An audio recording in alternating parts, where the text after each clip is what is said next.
So morning morning లేవగానే మా friend ఒక రీల్ షేర్ చేశాడు.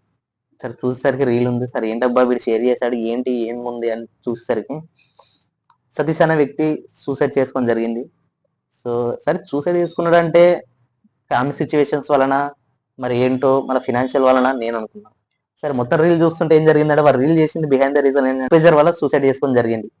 నేను ఒక సాఫ్ట్వేర్ ఎంప్లాయీనే కాబట్టి సో వాడు నాకు షేర్ చేశాడు. సరే వర్క్ ప్రెజర్ వల్ల అని మన ఇన్వెస్టిగేషన్ చేస్తే తెలిసింది. సో పోలీసులు ఇన్వెస్టిగేషన్ చేశారు. న్యూస్ కూడా అదే స్ప్రెడ్ అవుతా ఉంది సోషల్ మీడియాలో 1-2 డేస్ నుంచి.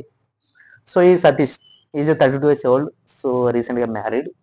బట్ ఇతడు ఫ్యామిలీ సిచ్యువేషన్ గురించి ఆలోచించకుండా, న్యూగా మ్యారేజ్ అయింది అది ఆలోచించకుండా సూసైడ్ అనే ఒక మైండ్లో పెట్టుకొని చనిపోయాడు.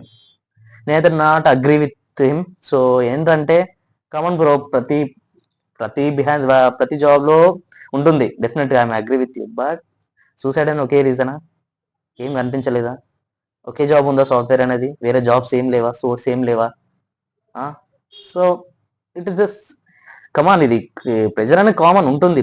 కంపేర్ టు అదర్ జాబ్స్ ఖచ్చితంగా సాఫ్ట్వేర్ లా చాలా ప్రెజర్ ఉంటుంది. బట్ దానికి హ్యాండిల్ చేయడం రాలేదా అనేది నా question. So but end of the day ఏం జరిగినా ఈజ్ ఏ నో మోర్ అనమాట. So sad this news. Yeah.